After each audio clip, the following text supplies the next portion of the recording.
Não. Alguém aí? Professor, Sim? Amanda, Oi, eu Amanda. diria que seria o consumo imediato, né, o imediatismo. Isso, exatamente. A gente também tende a culpar os políticos, é, transferindo a culpa, né, sendo que a nossa Uhum. sociedade, nós também somos a imagem e a semelhança deles, na verdade. Sim, Somos resultado, né? sim. Uhum. Isso. Essa questão de consumo imediato tem bastante a ver, porque assim, é, como a gente tem muita demanda represada ainda, o que é demanda represada? Necessidade não suprida. Quando a gente vê uma oportunidade, a gente tenta antecipar o consumo. O que é a antecipação de consumo do ponto de vista econômico? É a gente fazer o consumo sem que tenha o recurso. Então, exemplo, a hora que a gente vai no banco, pega um dinheiro emprestado, isso é antecipação de consumo. Ah, mas pegar dinheiro emprestado é um pecado mortal? Não, também não é assim, tá? Mas principalmente para bens grandes, exemplo, carro, casa, é, é difícil a pessoa ter um montante para ir lá e comprar uma casa à vista. Mas aquilo ali no dia a dia, que é o que movimenta o grande consumo. Então, vamos comprar um tênis, vamos parcelar em 10 vezes, tá? Então, a hora que a gente está parcelando o tênis em 10 vezes, isso não é uma pessoa, é o país todo fazendo isso. A gente está antecipando o consumo. E aí cria um problema, porque a gente antecipa o consumo e tira a capacidade de consumo também. Olha só que interessante. Por quê? Porque a hora que a gente está com aquela prestação comprometida no nosso orçamento, a gente não vai conseguir fazer outras coisinhas. E até comprar um novo tênis. Aí o que a gente faz? Vai lá e joga para frente. Só que Professor, assim, na teoria, só para me concluir, na teoria é fácil falar, né? Mas assim, existem outros problemas. Por quê? Porque a nossa renda no país é baixa também. E aí fica aquela história, se eu não parcelar, eu nunca consigo também. É bem complexo. Quem ia falar? Alguém ia falar aí? Na hora que alguém chamou. Quem foi?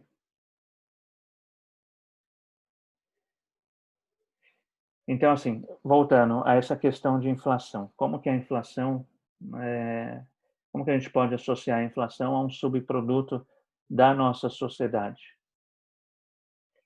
Na verdade, se a gente for pensar nessa questão de inflação, especificamente no Brasil, é, ela tem bastante a ver aí com a gente pensar no nosso umbigo. A grande questão é quem vai ser o primeiro, quem seria o primeiro para estancar a inflação? Porque o que acontece? É, os preços aumentam, o preço pega e aumenta, tá? Lá pelo fornecedor. O fornecedor dos produtos, vamos pegar aqui produtos de mercado, fica mais fácil. Então, aquilo que tem lá no mercado, o produtor de tudo aquilo que a gente vê no mercado, o custo dele aumenta. O que ele fala? Bom, vou repassar. O que acontece com o preço? O preço sobe no mercado. O dono do mercado vai comprar o produto mais caro. Aí o que acontece? O dono do mercado pega e fala: bom, eu vou repassar esse aumento. Ele pega e repassa esse aumento no preço final para o consumidor. E aí o consumidor final vai lá e percebe que as coisas ficaram mais caras. Aí o que ele faz? Ele vai lá no patrão dele, no acordo anual, no acordo coletivo, né? E pede o quê? Pede aumento. Normalmente, aumento se pede pelo menos o quê? O que a gente pede quando está em época de negociação? Ninguém aí pede aumento? Exatamente. Aí o que acontece? A hora que os trabalhadores pedem um aumento, aumenta o custo do fornecedor. Aí começa um ciclo vicioso. Aumentou o custo do fornecedor, o que ele faz? Aumenta o produto dele. Aí ele vai vender para o mercado de novo mais alto. Aí o mercado não segura, o que acontece? Ele repassa para o consumidor final. E aí, mais uma vez, o consumidor final vai lá e pede, e aí a gente fica nesse ciclo. Então, a questão é, Como a gente abrir mão disso? Quem está disposto a pagar o preço? Porque alguém vai ter que pagar o preço de cara. Vocês conseguem perceber isso? Quem vai pagar o preço? É difícil, ninguém quer pagar o preço. A gente que é trabalhador, a gente não quer. Computadores, né? A gente não quer abrir mão do aumento. Mas, se a gente abrisse, talvez não aumentasse o custo lá do empresário. Só que a gente tem aquela desconfiança, tá? Eu não aumento, mas aí o empresário ganha mais e mesmo assim ele repassa, ele aumenta o preço porque ele vai vender para o mercado. Então, a gente tem essa desconfiança entre a gente como país. A gente não tem uma relação de confiança entre os setores da sociedade. Vocês conseguem perceber? Como essa relação de confiança é frágil, isso estimula o quê? A inflação. Então, a gente fica nesse ciclo eterno, justamente porque ninguém quer abrir mão. Perceberam? Então, aí lá o empresário, o produtor, ele fala, bom, meu custo aumentou, eu vou segurar aqui, vou diminuir minha margem. Eu não vou repassar. Tá? Ele pega e pensa. Só que ele pega e fica, pô, mas o dono do mercado vai repassar, então que repasse eu. E assim vai indo. A gente entra num ciclo que acaba não tendo mais, fica difícil de controlar. Vocês perceberam? Sim? Sim. Tá? Alguém quer fazer algum comentário, quer acrescentar alguma coisa?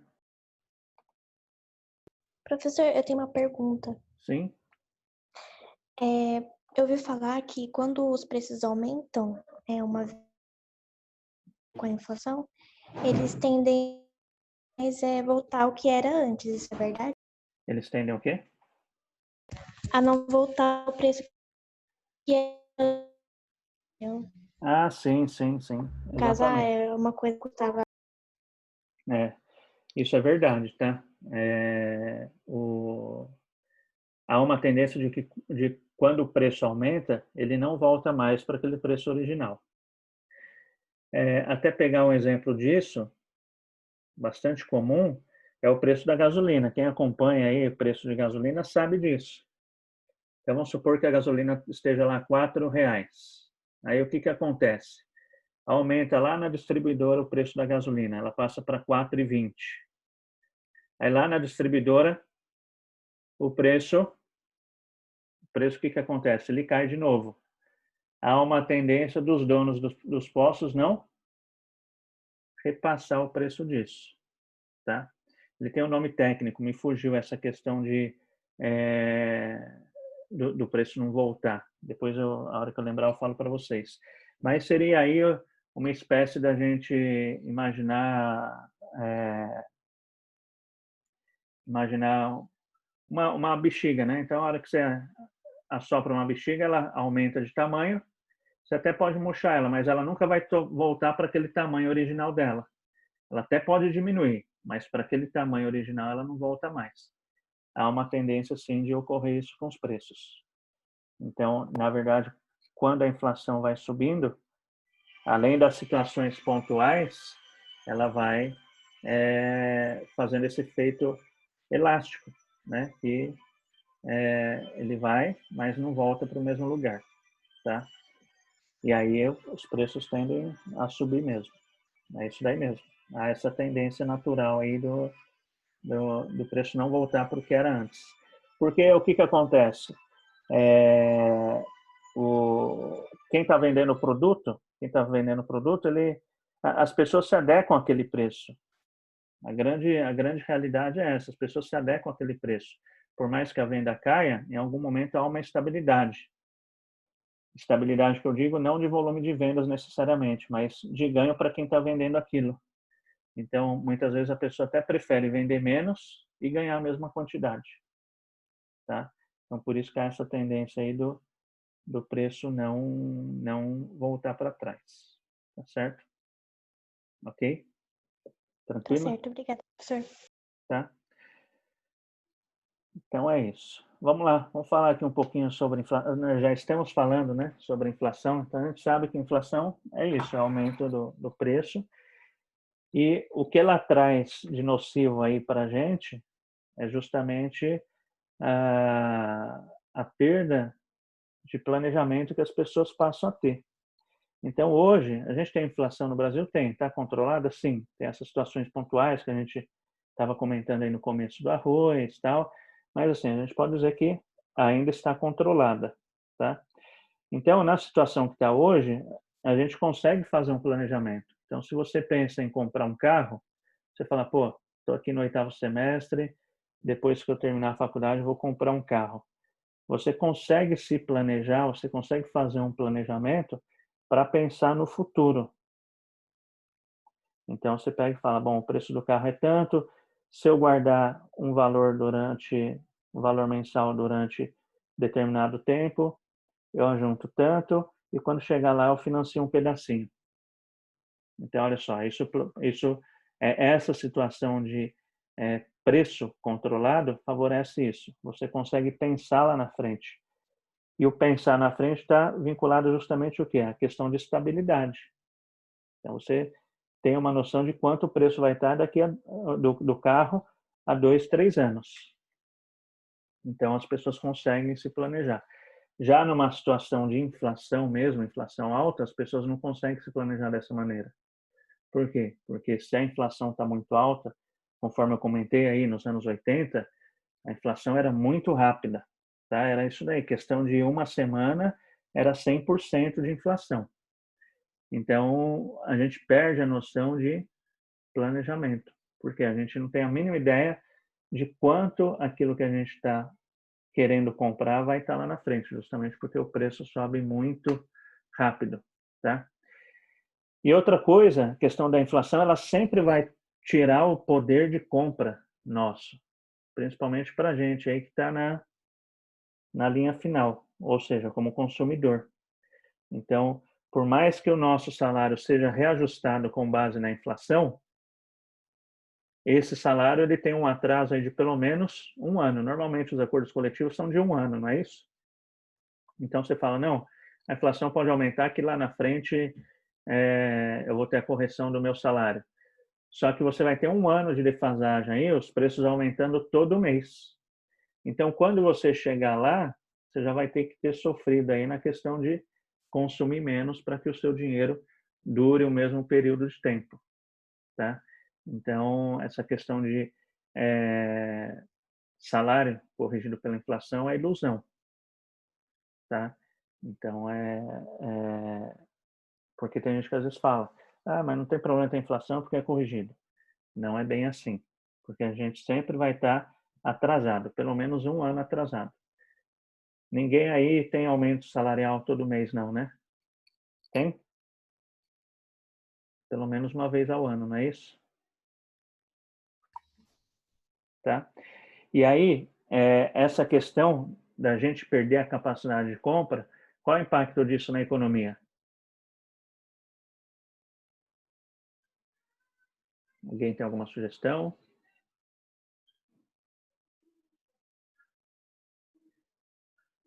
O impacto na economia é justamente que a gente acaba asfixiando a economia, porque o nosso sistema econômico ele é baseado em consumo. Então, se a inflação vem, aí há uma tendência do quê? De consumir menos. Se consome menos, eu estou indo justamente ao desencontro da proposta do nosso sistema econômico, que é baseado no consumo. Perceberam? Tá? Professor, Sim, inadimplência também? sim, inadimplência entra nisso também. Então, a inflação sobe, a pessoa vai ter que gastar mais para o seu sustento básico, com isso sobra menos dinheiro para ela pagar a prestação. E aí, entre comer, entre aquele sustento básico do dia a dia ali, o que vai acontecer? Ela vai deixar de pagar a prestação, porque afinal ela já tem aquele bem da prestação, né? Tá? A não ser, claro, bens que talvez se tome, mas aí às vezes a pessoa tem que falar, vem tomar então. Toma casa, toma carro. Lá no banco a gente percebeu um aumento muito grande aí na questão de tomada de casas. O banco começou a tomar muita casa de pessoas aí que começou a perder. E é triste, né? É triste, porque ainda mais casa, é sonho da pessoa, mas é o nosso sistema. Sim? Está um pouquinho longe a ligação. Melhorou? Melhorou. Os bancos, ele tinha, principalmente a Caixa Econômica dava um prazo maior e as pessoas conseguiam renegociar a longo prazo suas dívidas. Hoje não tem tanto essa facilidade também. E por isso teria esse aumento de tomada dos imóveis? Na verdade, o governo até ofereceu a possibilidade de renegociar, tá, pela Caixa Econômica, mas os bancos eles também acabam oferecendo. Só que a causa dessa inadimplência, no caso habitacional, não foi aí por falta de oportunidade de renegociar. Foi justamente pelo fato de muita gente começar a perder o emprego. E aí, por uma melhor proposta que o banco faça de renegociação, se a pessoa não tem emprego, ela não consegue renegociar, né? Tá? Então, por isso até que nessa época de pandemia, os bancos ofereceram, não foi nem renegociação, mas foi justamente o quê? Pausa, né? Em algumas prestações, seja em financiamentos de CDC, seja em financiamento imobiliário. Então, o governo ofereceu, os bancos ofereceram pausa, porque eles sabem, se a pessoa perdeu o emprego ou perdeu renda, não adianta. Não adianta oferecer mais prazo ou diminuir a prestação, porque ela não tem a renda. E aí, na hora da renda, né, a hora que a renda aperta, é aquilo, a gente vai indo aí para as necessidades básicas. Tá? Tranquilo? Professor, Sim? uma dúvida. Aqui no Brasil não existe a hipoteca, né? Existe sim. Existe sim. A hipoteca, todo mundo sabe o que é hipoteca, gente? Já ouviu falar? Colega aí? É hipotecar a casa? Isso, tem a ver com a casa. Tá? Professor, tipo leasing? Não é tipo leasing, não.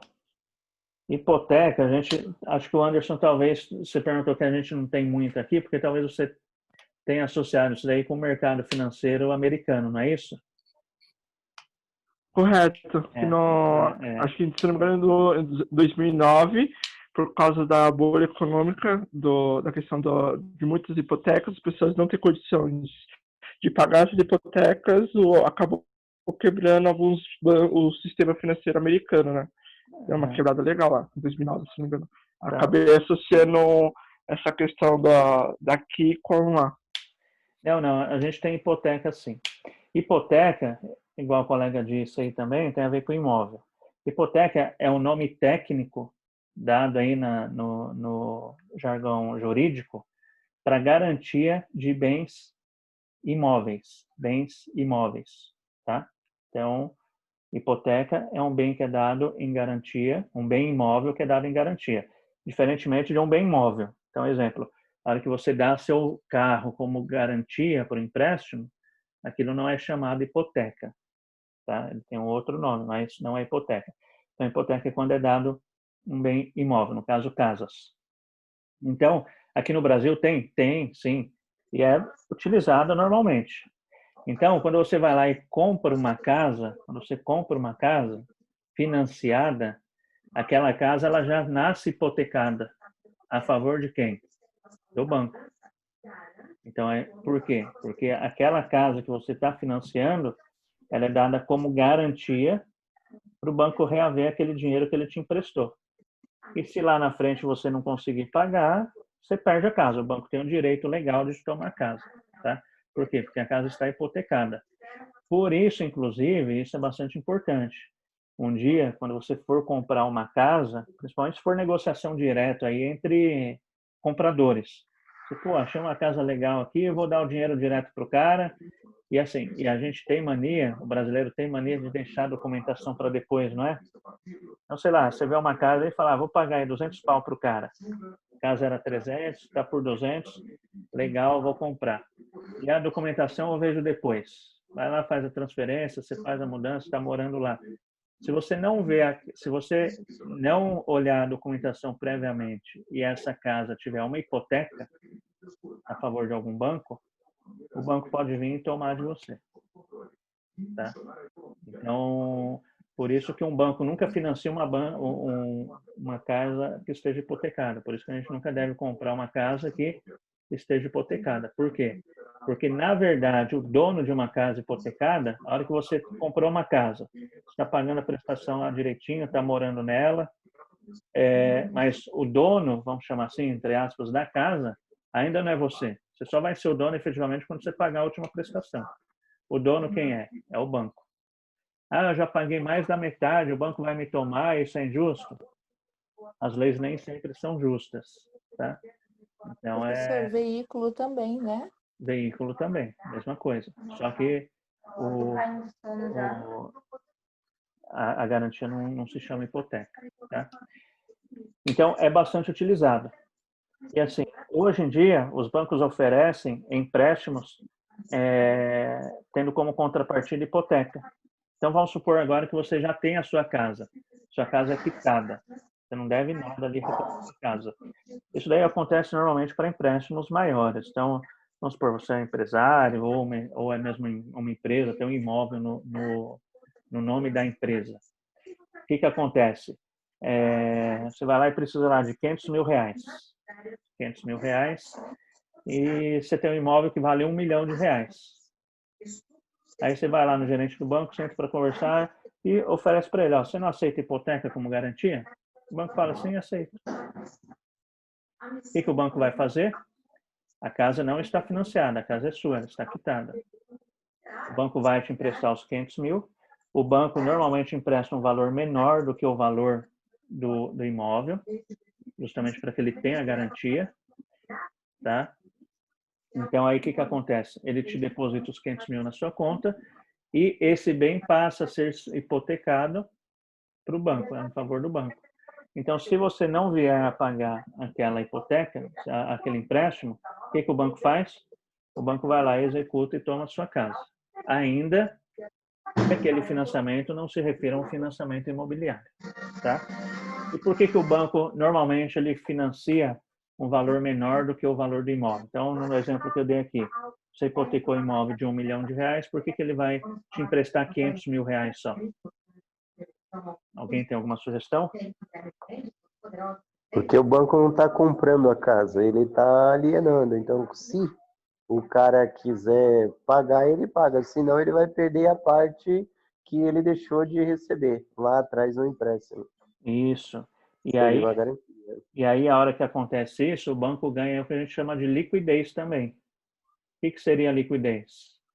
Então, você foi lá, pegou um empréstimo de R$500 mil e deu sua casa aí como hipoteca. R$1 milhão é o valor de mercado da sua casa, tá? Aí vamos supor que você passou por problemas lá, não conseguiu pagar, o banco foi e tomou sua casa. A sua casa, ela é para cobrir o empréstimo de quanto que você pegou no banco? R$500 mil. E quanto a casa vale no mercado? R$1 milhão. Só que o banco não tem interesse em ficar com a casa. Ele quer o quê, de fato? Ele quer o dinheiro. Ele quer aquele dinheiro que ele te emprestou de volta. Então, o que acontece? Ele vai lá e vende por um preço menor do que de R$1 milhão. Então, em vez de ele vender por R$1 milhão, ele vai lá no mercado e vende por 700 mil. A hora que ele faz isso, o que ele ganha? Liquidez. O que é liquidez? A velocidade em transformar um bem em dinheiro, em recurso. Perceberam? Tá? Por isso que dizem que é uma ótima oportunidade para quem tem condições de estar comprando imóveis de leilões de banco. Então, imóvel de leilão de banco é isso. Você vai lá e está comprando o imóvel que foi retomado de alguém. E aí, é claro, o preço dele está bem abaixo do mercado. Certo? É claro que aí, se um dia você for comprar imóvel de leilão, você tem que ficar bastante atento. É bom, sei lá, conhecer imóvel, ver as condições que está, ver se o morador ainda não está lá, porque a partir do momento que você dá o lance no leilão, a responsabilidade para você entrar com ação de despejo, para tirar a pessoa lá de casa, passa a ser sua, tá? Como comprador. Não é o banco mais que vai tirar, não. Mas é uma excelente oportunidade de negócio. Tem muita gente que vive disso. Vai lá e compra um imóvel barato, leiloado, desses imóveis que foram dados como garantia, e e depois revende pelo preço de mercado. Aí ele ganha essa diferença aí. Os investidores ganham a diferença. Tá certo? Tranquilo? E essa hipoteca que o Anderson disse, que eles usam lá nos Estados Unidos, às vezes a gente até vê no filme, né? Filme, o cara, pô, estou preocupado com a minha hipoteca, não sei o que lá. Como que funciona isso? Tem até um canal, chama ID, Investigação Discovery. Alguém conhece? Conhece ou não? Sempre aparece. Né? É um canal que conta histórias de crime lá nos Estados Unidos. Direto tem essas coisas aí, parte financeira envolvida, né? Então, estou preocupado com a minha hipoteca, não sei o que lá. Então, como que funciona a hipoteca? Vou desenhar aqui para vocês. Uma prestação, deixa eu colocar aqui, ó, uma prestação, quando você vai lá e compra imóvel, ela é composta de pelo menos 2 pedacinhos. O que compõe uma prestação, gente? O que compõe uma prestação? Quais são os pedacinhos que compõem uma prestação? Quem lembra? Matemática financeira.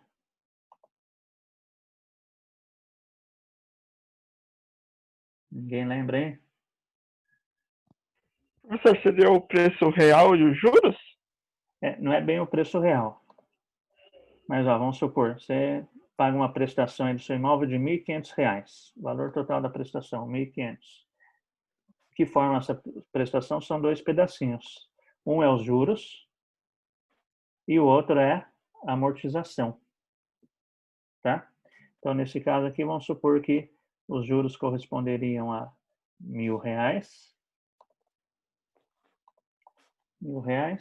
E a amortização a 500. Tá? Então, o valor total da prestação, R$ 1.500. Então, o que acontece aqui nessa situação que a gente está visualizando? Cada prestação que você paga, você vai amortizar R$ 500 do seu saldo devedor, e não R$ 1.500. Os R$ 1.000 dessa prestação vai direto para quem? Para o banco. Vai direto para o banco. Tá? E aí tem os sistemas de amortização que vocês viram aí, matemática financeira, para você escolher qual é a melhor opção quando você vai comprar imóvel. Tem o sistema SAC, que é o sistema de amortização constante, tem o sistema Price, tem o sistema francês de amortização, tá? Então, esses são os sistemas mais comuns aqui no Brasil. Mas, independente do sistema de amortização que você vai escolher, a lógica da formação de uma prestação é desse jeito aqui. Então, tem gente que vai lá e fala, pô, esse ano eu paguei R$ 30.000 de prestação da minha casa e só baixou R$ 10.000 do saldo devedor? Sim. Por quê? Porque os outros 20.000 se referem a juros. Tá certo? Ok? Tá? Então, olha só, é só uma parte da prestação que amortiza. Lá nos Estados Unidos, como que acontece quando uma pessoa compra uma casa? Não é igual aqui, tá? Não é igual aqui. Então, o que ela paga ano a ano, o que ela vai pagar mês a mês, a prestação que ela paga mês a mês, ela não é composta por juros e amortização. Ela é composta apenas por quê? Pelos juros. Tá? Ela é composta apenas pelos juros. Então, o que as pessoas vão pagando mês a mês? Os juros. Então, vamos supor, a gente foi lá, comprou uma casa de R$ 500.000 hoje. Aí vamos supor que a prestação fosse R$ 1.500. Dólares, né? Vamos supor dólares. Então, uma casa de $500.000 e a prestação é de $1.000. Então, esse $1.000 que eu estou pagando se refere o quê? A juros, apenas, tá? Todo mês. Vamos supor que é um financiamento aí de 20 anos. Vou terminar em 20 anos. O que acontece? A hora que eu chegar ao final desses 20 anos, eu paguei todo mês ali uma prestação que se refere apenas aos juros. Quando eu cheguei ao final desses 20 anos, eu vou ter que fazer o quê? O que eu vou ter que fazer? Pagar o imóvel em si. O que é o imóvel? Considerando que não tem inflação, não tem nada, daqui a 20 anos, quando eu paguei todas essas prestações, eu estou devendo quanto para o banco? $500.000. Perceberam? Tá? Então lá eles têm esse esquema aí com casa. Então não é feita a amortização mensal como a gente faz aqui. Ele vai pagando só os juros. Então qual é o cuidado que a pessoa tem que ter lá? Ela tem que ter o cuidado que tá, a prestação é menor, mas eu estou ciente que eu estou pagando só juros. Eu sei que quando eu chegar ao final dos 20 anos, eu estou devendo o meu imóvel ainda. Então, as pessoas têm que tomar cuidado para estar guardando um valor todo mês. Para quê? Para quando chegar ao final do período que você contratou com o banco, você tem o valor para dar para ele. Perceberam? Então, chegou ao final dos 20 anos, se você tiver os 500 mil, o que você faz? Você vai lá dar os 500 mil. Aí, aquilo que eu paguei e perdi? Não, aquilo lá é juros.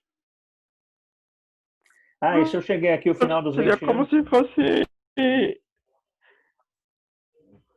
Aí, se eu cheguei aqui ao final dos 20 anos e não tenho dinheiro, o que eu faço? Ou o banco vai tomar a sua casa, ou você pega e faz o quê? Faz a chamada hipoteca novamente. Aí você joga a dívida lá para frente. Você fala para o banco, pô, não tenho 500 mil.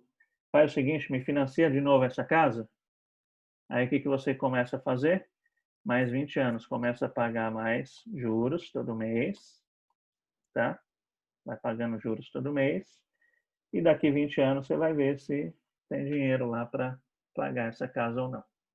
Tá certo? Ok? Tranquilo? Dúvidas? O Anderson ia falar alguma coisa? E, professor, que deu uma travada. Então, nos Estados Unidos é como se você pagasse um aluguel eterno, né? Se você não tem dinheiro para comprar a casa. Vai da Essa era a minha sua, dúvida também. vai da sua capacidade de guardar dinheiro mensalmente para liquidar a sua hipoteca, né? Entendeu? Senão não, senão é isso que você falou, aí fica eternamente. Não fica eternamente, tá? Sim. É isso daí mesmo. Então lá você tem que ser bastante disciplinado aí na questão de guardar o dinheirinho ali, não é? Inclusive, é justamente esse argumento que muita gente fala. Então, a hora que está pagando uma prestação, seja lá o do que for, seja do tênis, é uma maneira que eu estou tendo aí de guardar o dinheiro. Se for pensar, né? Tá? Por quê? Porque na nossa prestação do tênis ou da casa, ela é composta por 2 pedacinhos. Quais pedacinhos? Juros e amortização. Aquela parte da amortização se refere ao quê? Aquele dinheirinho que você está guardando. Tá certo? Ok? Tranquilo? Mas assim, quando vocês forem comprar uma casa, relembra aí os sistemas de amortização que tem, né? Pega o caderno de matemática financeira para você ver o que é mais adequado para você. Tem prestações que começam mais altas, vão diminuindo no decorrer do tempo. Tem prestações que são iguais, tá? Para que você se planeje, né? Principalmente na questão de casa, que é coisa mais de longo prazo, mais comprometedora. Procure saber direitinho aí, para quando o gerente do banco sentar com você na cadeira, você saber lá o que ele está querendo te passar. Tá? Ok? Não que o gerente de banco seja sacana, mas é bom você saber, né? É bom você entender. Conversar ali de igual por igual com o gerente do banco. Aí, no caso da procura da casa, pode estar procurando também o Paulo Afonso, ele faz tudo isso para você. Você é corretor ou é... Sou. É isso aí, ó. Legal, já sabe aí quem procurar. Né? Fazer o meu merchan É isso aqui. aí. Não é mais ou menos isso daí, Paulo, que acontece? É isso mesmo. É isso aí, né? Tá certo? Ok? Tranquilo? Mais alguma dúvida? Não? Então vamos lá. A nossa inflação ela é medida por meio de índices. Vocês já devem ter ouvido falar nisso. Então, já devem ter ouvido falar em NPC, em GPM. Normalmente, aluguel ele é corrigido pelo IGPM, Índice Geral de Preço no Mercado, tá? Então, aqui no Brasil, a gente tem vários índices que medem a inflação. Eu vou estar mostrando para vocês aqui como é a lógica desses índices mais comuns, tá? Especificamente no IGP. Você já deve ter ouvido falar no IGP, né? Sim? IGP significa Índice Geral de Preços. Índice Geral de Preços, tá? Então, como funciona aqui o IGP? A gente tem três, na verdade tem até mais um aí, mas os mais comuns, tá? IGPDI, alguém já ouviu falar do IGPDI? IGPM, IGP-10. Alguém já ouviu falar nesses termos diferentes aí ou não? GPM já, professor. IGPM é bastante Não. comum, né? Tá? É, o Então, DI é disponibilidade interna, né? Ele é calculado 60 dias anterior, né? Antes. isso é IGPDI, significa disponibilidade interna, tá? Vamos lá, depois eu volto naquele slide ali.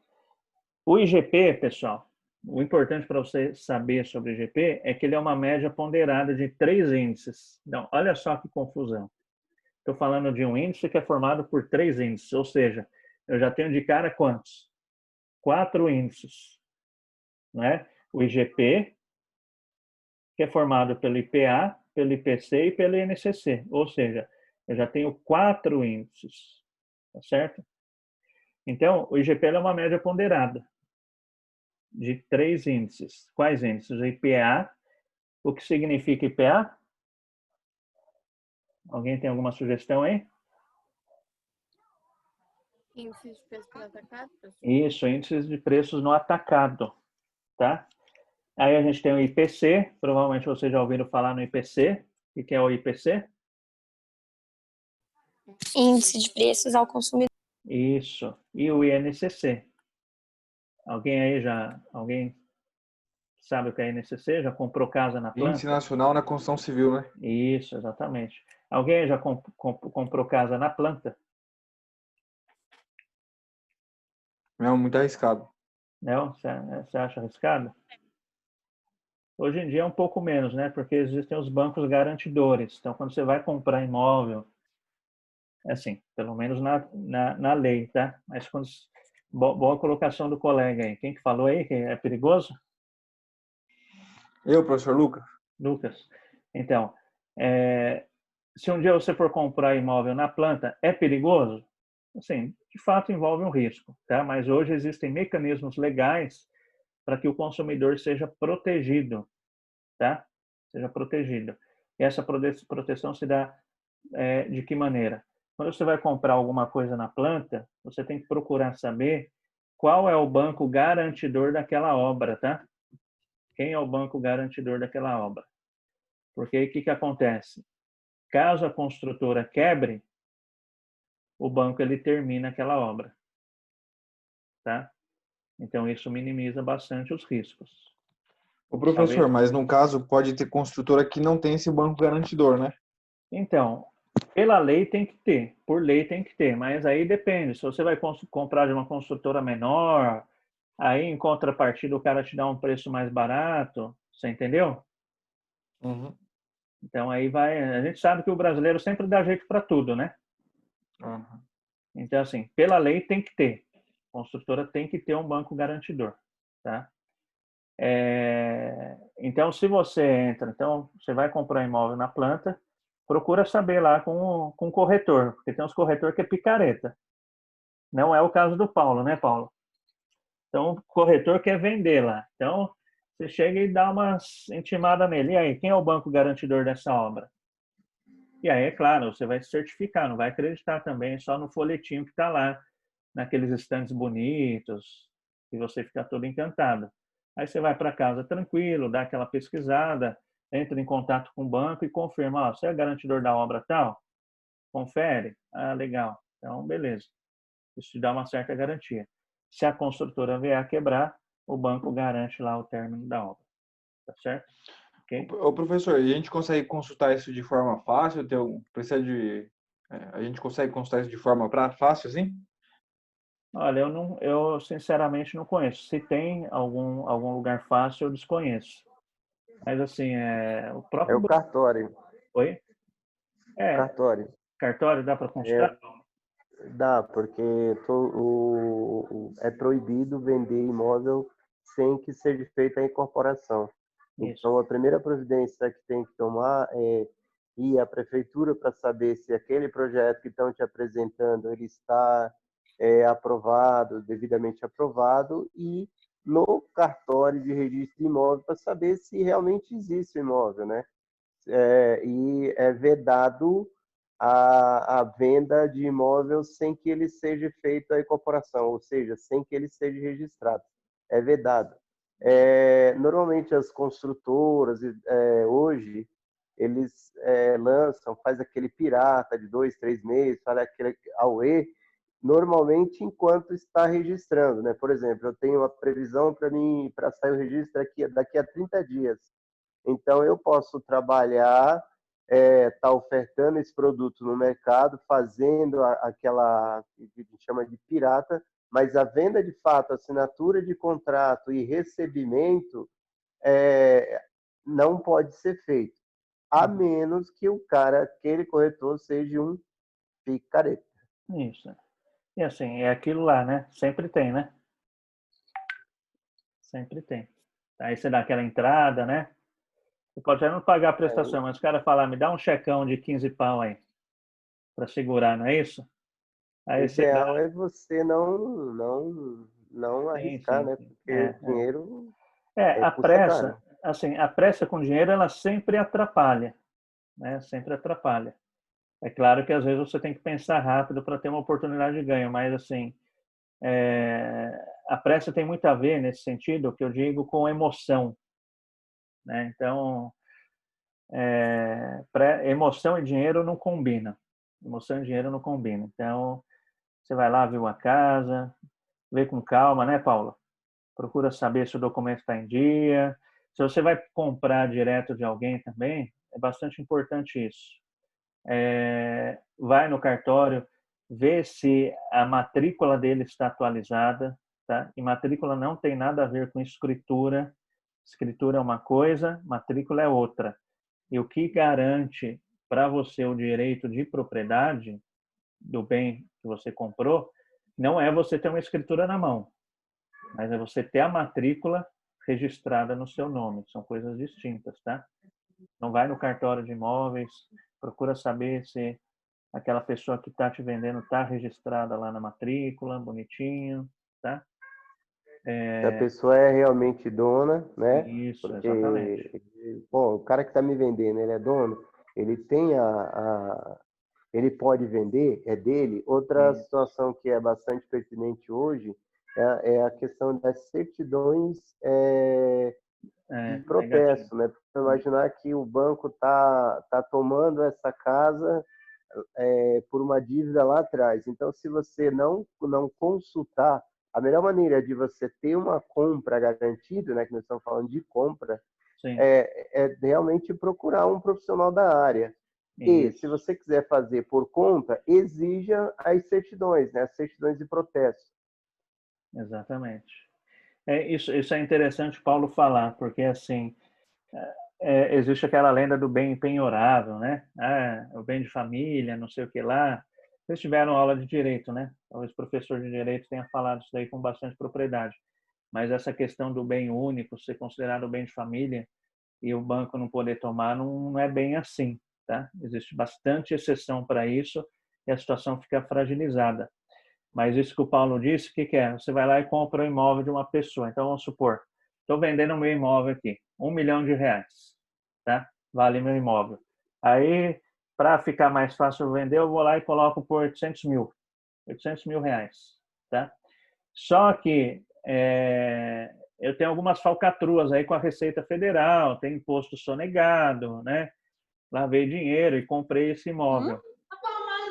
E aí, o que acontece? Eu quero me livrar desse imóvel para transformar esse imóvel em dinheiro, tá? E aí você não pesquisa a minha situação fiscal. O que é a situação fiscal? Como que o vendedor está aí diante do fisco, Receita Federal, tá? E assim vai. E aí o que acontece? Eu vou lá e vendo isso e você não olha a minha situação fiscal. Daqui 3 anos a Receita Federal vem me procurar, né? Vem me cobrar aquilo que eu estou devendo para ela. Ela vai em cima do quê? Do imóvel que eu tinha na época. Ainda que você tenha comprado, ainda que você tenha registrado bonitinho, você vai perder esse imóvel se a Receita comprovar que o cara que te vendeu estava enrolado desde lá atrás. Você vai perder o imóvel. Sabia disso? Então, é isso que o Paulo falou. Então, quando você vai comprar o imóvel de alguém, você tem que ter a certeza de que a pessoa tem o nome limpo. Inclusive, alguém aqui já financiou casa no banco ou não? Ninguém financiou casa aqui no banco? Já, professor. Já?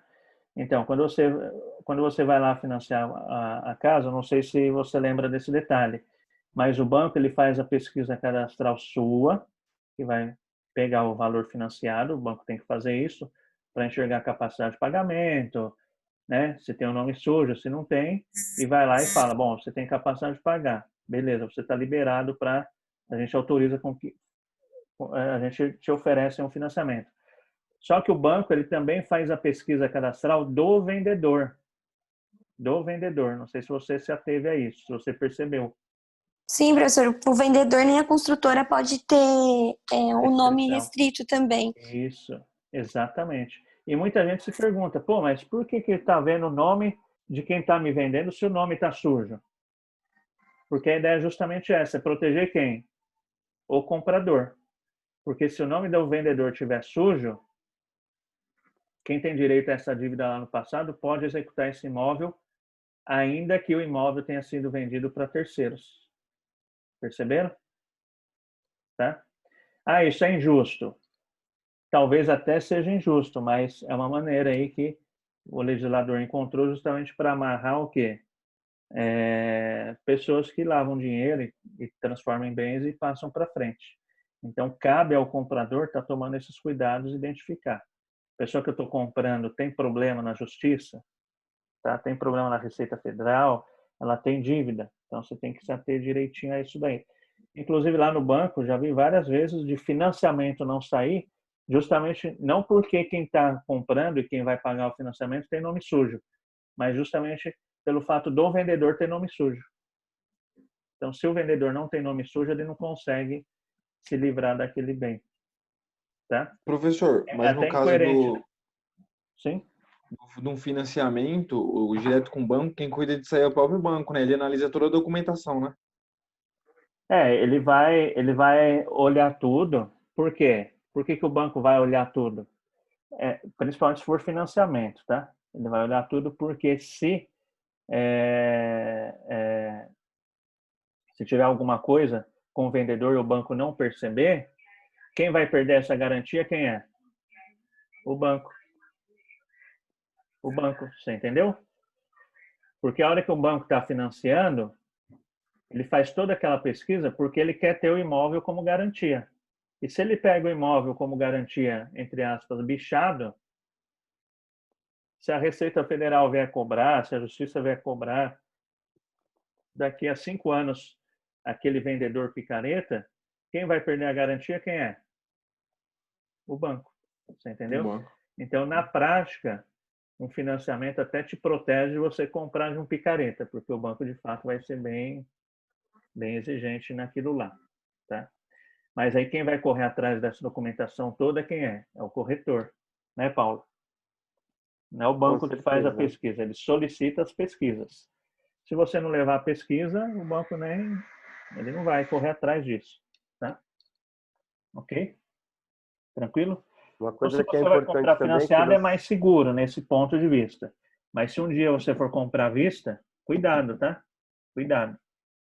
Cuidado. só a nível de esclarecimento também para os colegas, por exemplo, você vai no banco, vai lá no cartório, tira a matrícula, o vendedor tá certinho, tudo, vende para você, você vai no cartório, faz a escritura e guarda. Se você não registrar, vamos imaginar que aquele vendedor é picareta, ele vai daqui a 2 anos, ele tira uma matrícula e consta ainda esse imóvel no nome dele. Se ele for realmente certo, tudo bem. Se ele for um picareta, ele pode ir lá e vender o imóvel para qualquer outra pessoa, porque ainda está no nome dele. É sempre dito o seguinte, né? Quem não registra não é dono. Então, o que te dá o direito de propriedade é o registro, Sim. sempre. Porque toda vez que Sim. você vai fazer um levantamento, a primeira coisa que você começa é pela matrícula. Então, se a matrícula ainda tiver o nome do candidato lá, é dele, ele pode vender. Sim. Pode arrumar uma desculpa, tal, e vende, e você fica na saudade. Então, comprou, registra. Exatamente, é isso. E assim, e a gente tem esse hábito, principalmente se a gente vai fazer ali direto sem o banco, né? Com o banco não tem como você fazer sem não fazer o registro, né? Mas principalmente transações diretas, você tem que ir lá e tomar bastante cuidado, né? Vai lá, registra, faz certinho, tem que ser bem... Eu sou bem chato com essa questão de documentação, eu gosto de tudo muito certinho, né? Teve uma época aí atrás que eu estava procurando um sítiozinho, alguma coisinha para comprar e assim, deixei de comprar algumas coisas até legais, justamente porque não se tinha o quê? A documentação certa. Então, ainda que, por mais que aquilo fosse uma oportunidade, né, um negócio legal, com preço bom, eu prefiro não ter do que ter dor de cabeça lá na frente. Então, tem que ser tudo certinho, tudo registrado. Só para que vocês entendam essa questão de escritura, a diferença entre escritura e matrícula. Então, assim, as cidades têm os chamados registros de cartórios, né, de registro de imóveis, cartório de registro de imóvel. E o que acontece lá na prática? Eles têm um livro, hoje em dia é virtual, tá, mas seria equivalente a um livro. Cada livro tem uma página lá. Então, quando começou a cidade, cada lotezinho da cidade tem uma página lá naquele cartório. E nesse cartório é que conta toda a história do imóvel, na questão aí de transações de passagens de dono um para o outro, né? Então, você vai lá, está lá escrito lá, a casa era um terreno, né? Aí quando você constrói, você tem que registrar. Então, no terreno, você registra a construção, foi efetuada uma construção de tantos metros, tá? Aí o que acontece? É ali que fica registrada a propriedade. Então, quando você compra o imóvel de alguém, ele te dá um documento que se chama escritura. O que é escritura? Escritura é um documento que o cartório aceita, tá? É um documento que o cartório aceita, é um documento hábil para que o cartório pega e faça o registro naquele caderno referente ao imóvel, passando o imóvel para o seu nome, tá? Então, a escritura é um documento muito transitório. Então, até pegando esse exemplo aí que o Paulo disse, vamos supor, eu sou um picareta, tá? Então, eu tenho imóvel, tá lá no registro de imóveis, está no meu nome bonitinho, tá lá, tal, bonitinho. Aí, o Paulo vem e compra esse imóvel meu, né? Vou lá, apresento para ele a matrícula, tá aqui no meu nome direitinho, mas falo, Paulo, fica tranquilo que, né, tá em casa aí, e aí ele acaba se distraindo, eu faço a escritura para ele. Isso daí acontece bastante até com terreno, não casa menos, né? Mas com terreno é mais comum, porque não vai ter a pessoa morando lá. Aí o que acontece? Eu vendi o terreno lá pro Paulo, passo a escritura bonitinho, né? Ó, tô vendendo, tal, Paulo, tal, e o Paulo esquece. Como é um terreno, ele fala, vou usar esse terreno lá para frente, e ele esquece de ir no cartório, tá? Deixou correr. Aí vou pegar o Anderson. Aí eu descubro que o Anderson está procurando um terreno. Falo, Anderson, tem um terreninho bom ali, ó, né? Leva ele lá no terreno, mostro o terreno e tiro. Como o Paulo não registrou essa compra no cartório, o que eu faço? Vou lá no cartório e tiro uma certidão atualizada e mostro para o Anderson. Anderson, tá aqui, ó, tá no meu nome, tá direitinho, tá? Só que o Anderson é mais precavido. Eu vou lá, passo a escritura, o Anderson é mais precavido. Aí ele vai lá no cartório com a escritura em mão. Aí lá o cartorário vai e faz o registro. Com base na escritura ele faz. Bom, esse imóvel era do Ângelo, passa a ser do Anderson, a partir de hoje. Tá? E aí um belo dia, o Paulo pega e resolve ir lá no cartório registrar. Aí o Paulo vai lá no cartório com a escritura e vai registrar. O que o cartório vai falar? Ó, o Ângelo não é dono, ele deixou de ser o dono. O dono agora é o Anderson. Essa escritura que você tem em mãos não vale mais. ainda que ela tenha sido emitida anteriormente. Por isso esse ditado que o Paulo disse: quem registra que efetivamente é o dono. Tá? Tranquilo? Perceberam? Ô, Certinho? professor, Sim? e no seu caso aí, por exemplo, que o senhor estava indo procurar aí, né, um sítio e tal, Aham. não sei se o senhor entende de todos os processos, mas o senhor contou com a assessoria de advogado, algo do gênero ou não? Sim, é um escritório de corretagem, né? Ah, tá. Exatamente. É isso. Aí você tem que ter uma relação de confiança com o seu corretor também, com o corretor, né? E, e justamente para ter essa certificação. E como eu trabalho em banco, então eu conheço um pouco de documento. Então, pedi toda a documentação para ver, confirmei a autenticidade dos documentos, né? Antes de fechar negócio, né? Porque o cara pode ter lá uma cópia, né? Então, hoje em dia, você tem lá a maneira de certificar se aquele documento de fato é um documento original. Ainda mais hoje que é tudo por foto, né? O cara te manda por foto lá os documentos. E aí, será que aquilo é verdadeiro? Vamos entrar no site lá de quem emitiu aquele documento, Receita Federal, e assim vai indo, tá? Mas a melhor consultoria é isso, você ter aí um corretor de confiança, que ele te auxilia, tá? Tranquilo? Beleza, professor, obrigado, hein? Certo? É isso aí. E tudo isso surgiu por causa do que? Essa nossa conversa de imóveis, por causa do INCC, né? Vocês lembram? Por quê? Por causa do INCC. Eu lembro que eu perguntei, alguém aí já comprou imóvel na planta? Daí saiu essa conversa. Porque quem já comprou imóvel na planta provavelmente já ouviu falar em INCC. INCC é um índice de inflação que significa Índice Nacional da Construção Civil. Então, provavelmente, um dia, se você for comprar um imóvel na planta, até a data da entrega do imóvel, ele vai ser corrigido lá mensalmente pelo INCC, tá? Que é o Índice Nacional da Construção Civil. Olha só, correlato àquele negócio que você está fazendo. Você está comprando uma casa. Casa é o quê? Construção civil, tá? Então, como que funciona aqui a a formação desses índices, tá? Então, o IPA é uma relação de produtos de consumo, eu não sei quantos são, tá? Mas é uma relação grande de produtos de consumo, seja serviço ou seja produtos mesmo. E o que que acontece? O pesquisador ele vai lá em determinado dia do mês e vê lá o preço. Ó. Bom, hoje o preço no atacado, porque aqui a gente está falando de IPA, tá? Então, IPA no atacado. Então, hoje o preço do feijão é tanto, do arroz é tanto, do tomate é tanto, do Danone é tanto, e assim vai indo. Ele volta lá 30 dias depois, olha os mesmos produtos e verifica a variação de preço de cada um desses produtos. Tá? Cada produto tem um peso diferente dentro dessa cesta que se chama IPA. Então, olha só, aqui ele está indo aonde? No atacado. O que é atacado? É ali, da onde está saindo, fornecedor mesmo, empresa, tá? Ok? Tranquilo? E aí tem uma outra lista que se refere ao IPC. IPC. O que é o IPC? Índice de Preço ao Consumidor. Então, o pesquisador ele tem aquela lista grande de produtos, ele vai lá hoje no mercado, aí aqui é o mercado mesmo, mercado que a gente conhece. Por isso que chama Índice de Preço ao Consumidor, onde a gente vai consumir. Então, ele vai lá no mercado e fala, bom, hoje o preço do macarrão é tanto, da cebola é tanto, do alho é tanto, e assim vai indo. Tá? Ele tem lá uma relação de produtos.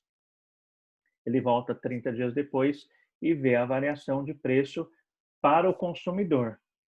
Então, primeiro ele viu a variação de preço no atacado. Agora ele está vendo a variação de preços do consumidor. Tá? E aí tem o NCC. O NCC é uma lista de produtos e serviços relacionados à construção civil. Então, ele vai ter lá, preço do cimento é tanto, preço da areia é tanto, preço da pedra é tanto, preço da tinta é tanto, preço da mão de obra do pedreiro é tanto, preço da mão de obra do pintor é tanto. Ele volta daqui a 30 dias e verifica qual foi a variação de preço desses produtos e serviços correlacionados aqui à construção civil, certo? Com isso, ele chega a um índice do IPA, do IPC e do INCC. E para chegar ao IGP, ele vai aplicar esses pesos que a gente está vendo aqui na tela. Então, o IGP é uma média ponderada do IPA. Qual é o peso do IPA? 60% na formação do IGP. O índice de preço ao consumidor, ele tem um peso aqui na média ponderada de quanto? De 30% na formação do IGP. E o INCC, ele tem um peso aqui de 10% na formação do IGP. Tá certo? Então, só vamos brincar aqui rapidinho, vou fazer um cálculozinho simples, tá? Então, ó, vamos calcular aqui que IPA, IPC e INCC. Deixa eu apagar isso daqui. IPA, IPC e INCC, tá? Então, a gente sabe os pesos. A gente sabe que o peso, então vamos colocar lá, peso. A gente sabe que o peso do IPA é de 60% para o cálculo do IGP. 60%. Tá? O IPC a gente sabe que é 30%. O INCC a gente sabe que é 10%. Ok? Para formar o IGP. E aí o que acontece? É aquilo, o pesquisador foi lá e viu a variação no período. Variação no período. Tá? Variação no período. Então, ele identificou que a variação do IPA naquele período de tempo, esse período de tempo é de 30 dias, tá? Um mês. Então, ele foi lá com a lista de produtos no atacado e viu que o preço do atacado teve uma variação aí de 7%. Aí, no IPC, ele identificou que houve uma variação de preço de 10%. E no INCC ele identificou que teve uma variação de preços aí de 5%. Ok? Qual vai ser o IGP? Qual vai ser o IGP publicado no jornal que a gente vê? Média ponderada. Tá? Como que você calcula a média ponderada? Deixa eu até colocar aqui. Média ponderada. 60% de 7 ou 7% de 60 dá quanto? Quanto dá, gente? Estou sem meu celular aqui. Alguém faz aí para mim? 60 vezes 7%. Dá 4,2. 4,2. 10% de 30 ou 30% de 10 é 3. 10% de 5 ou 5% de 10 dá 0,5. Ok? E aí, como se calcula a média ponderada? Eu faço a soma. 4,2 mais 3 mais meio dá igual a 4, 5, 6, 7, 7,5, 7,7. 7,7. Então, nesse caso aqui, a gente identifica que a variação do IGP foi de 7,7 ao mês, tá? No período analisado aqui. Tá certo? Ok? Olha um grande problema de índice financeiro. Muitas vezes, ele não retrata, de fato, aquilo que a gente sente no nosso bolso. Ele não retrata aquilo que a gente sente no nosso bolso. Vocês conseguem perceber aqui, nesse exemplo, isso, gente? Sim ou não? Não entendi, professor. O problema do índice de inflação, ele é uma referência? É. Importante? É. Só que nem sempre ele reflete a realidade do nosso bolso. O que vocês conseguem perceber aqui? Ó? Exemplo, ó, a gente vai lá e fala, o governo divulga, ó, o IGP desse mês foi de 7,70%. Ah, que bom, 7,70%. Aí você fala, pô, mas eu estou sentindo que eu estou gastando mais de 7,70. Não tô perdendo poder de compra só de 7,70. Por quê? Depende do seu tipo de consumo, do seu hábito de consumo. Então, vamos supor que eu seja uma pessoa que eu não esteja fazendo construção civil. Tá? Então, eu não tô construindo, não comprei nada. Então, para mim, essa variação aqui é o quê? É irrelevante. Tá? Eu sou o consumidor ali do dia a dia mesmo. Aquele que vai no mercado 2, 3 vezes na semana para comprar mistura, tá? Então, dessa variação de preço, qual vai ter mais impacto no meu bolso? IPA, IPC ou INCC? Ideal. Qual? Qual, gente? Eu, na prática, como O consumidor... IPC? O IPC, exatamente. O IPC. Perceberam? Então, olha só, ainda que eu tenha um índice de inflação divulgado de 7,70, na prática eu não estou sentindo 7,70 no meu bolso. Estou sentindo quanto? 10. Por quê? Porque esse 7,70 é uma média. Perceberam? Só que o meu dia a dia ali é no mercado comum, ou seja, IPC, é no consumidor. Então, por isso que essa questão também aí de divulgar índices baixos de inflação não significa necessariamente que a gente não vai sentir. Depende do quê? Do nosso tipo de consumo. Então, qual é daquela cesta de produtos que faz parte ali da formação do IGP, qual é o que eu mais consumo? Se for um tipo de produto que teve uma grande variação, eu vou sentir mais. Tá bom? E a média, para mim, vai ser apenas um referencial teórico e não uma prática daquilo que eu tenho vivenciado e sentido no meu bolso. Então, cuidado em acreditar em índices de inflação, porque às vezes isso não reflete o seu comportamento ali, a sua realidade no dia a dia, baseado naquilo que você consome. Perceberam, gente? Tá? Sim. Ok? E aí, aqui tem uma outra história. Então, olha só, a gente já tem aqui quantos índices de inflação? 4 índices, não é? O IGP, IPA, IPC e o INCC. Certo? Só que criaram mais índices. Criaram o chamado IGPDI, IGPDI, o IGP-10, IGP. Hoje acho que tem IGP-15. Vamos colocar aqui IGP-10. IGP-10. Tá? E o IGP-M. IGP-M é bastante comum. Normalmente, contratos de aluguel é baseado aqui na variação do IGP-M. Tá? Ah, por quê? Ah, porque escolheram. Simplesmente por causa disso. Tá? Então, eu tenho esses 3 tipos de IGP. IGP, IDI, IGP-10 e IGP-M. Alguém sabe a diferença? Tem alguma sugestão? A diferença do IGPDI, IGP-10 e IGP-M é o período de apuração daquela variação de preço.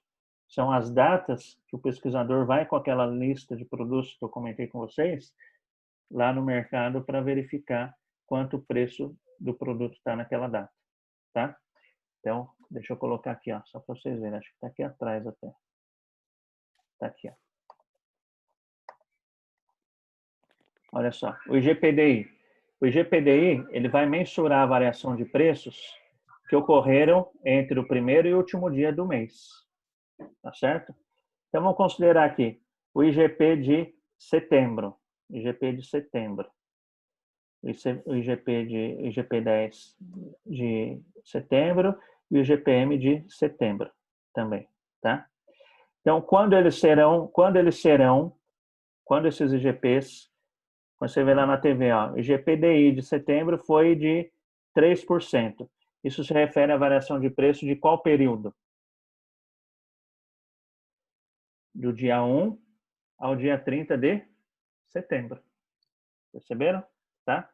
Vamos pegar aqui cada quadradinho aqui, vamos supor que seja 10 dias. Tá bom? Então, vamos lá. Então, do dia 1 ao dia 30 de setembro. Certo? Então, aqui seria o mês de setembro. 1 ao dia 30. Tá bom? O IGP-10, quando você vê lá que o IGP-10 de setembro foi aí de 2,5%. Isso se refere à variação de preço considerando qual período? IGP-10. Do mês anterior? Ou Que dia? 10 do mês anterior? Se refere à variação do preço do dia 11 do mês anterior, ou seja, 11 de agosto até o dia 10 de setembro, Setembro. tá? Então, seria aqui, ó, no dia 11. Então, estaria mais ou menos aqui, ó. Então, seria aqui, ó. Opa, tem uma travadinha aqui. Então, seria a variação de preço nesse período aqui, ó, tá? Do dia 11. 11 do quê? 11 de agosto. Tá certo? Até que dia? Deixa eu deixar aqui dentro, vai, para caber. 11 de agosto. Até o dia 10 de setembro. Tá? Então, aqui seria 1 de setembro. Até o dia 30 de setembro. E, finalmente, o IGPM vai considerar qual variação de tempo? Vai ser a variação de preço em qual período de tempo? Olha só, IGPM 21 de agosto a 20 de setembro. Exatamente. 21 de agosto a 21 de setembro. Tá? Tá. 21 de agosto a 20 de setembro, não é isso? Tá? Então, essa é a diferença de IGPM, IGP-10 e IGP-DI. Tá? São os mesmos produtos, a média ponderada é a mesma coisa, mas é o período de apuração, é quando o pesquisador vai lá identificar a variação de preços. Tá bom? A diferença é que aqui a nomenclatura vai ser o mesmo. Então, se você vai calcular o IGP-DI, o IPA ele se chama IPA-DI, IPC-DI, INCC-DI. Tá? Então, se o pesquisador vai calcular IGP-10, não se chama mais só IPA, IPC e INCC, se chama IPA-10, IPC-10 e INCC-10. E a mesma coisa, se o pesquisador vai calcular o IGPM, não se chama apenas IPA, IPC e INCC, se chama IPA-M, IPC-M e INCC-M. Tá? Então, quando você for lá comprar sua casa na planta, vai estar lá, o reajuste da parcela vai ser pelo INCC 10.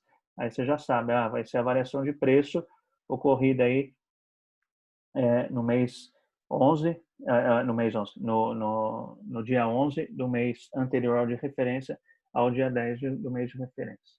Tá certo? Ok? Tranquilo? Dúvidas aqui na formação dos preços, nos índices de inflação? Simples, né? É bastante simples. Mas lembrando, é apenas uma referência teórica, ela não representa aquilo nosso no dia a dia. Então, por isso que às vezes a gente tem a impressão de que, pô, eu estou gastando mais do que estão falando, do que está aumentando o preço. Tá certo? Ok? Então, tá. Olha só que interessante. Na prática, aqui no nosso país, ó, se a gente for analisar, a gente tem uma divulgação de índice de inflação a cada quantos dias?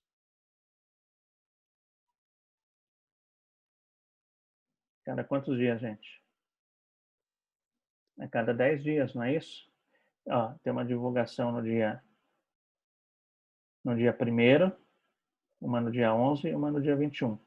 Então, olha só, a cada 10 dias eu tenho uma divulgação inédita aí de um índice de inflação. O que isso representa? Qual o significado disso para vocês? Esse monte de índice. Não é um monte de índice? O que isso significa?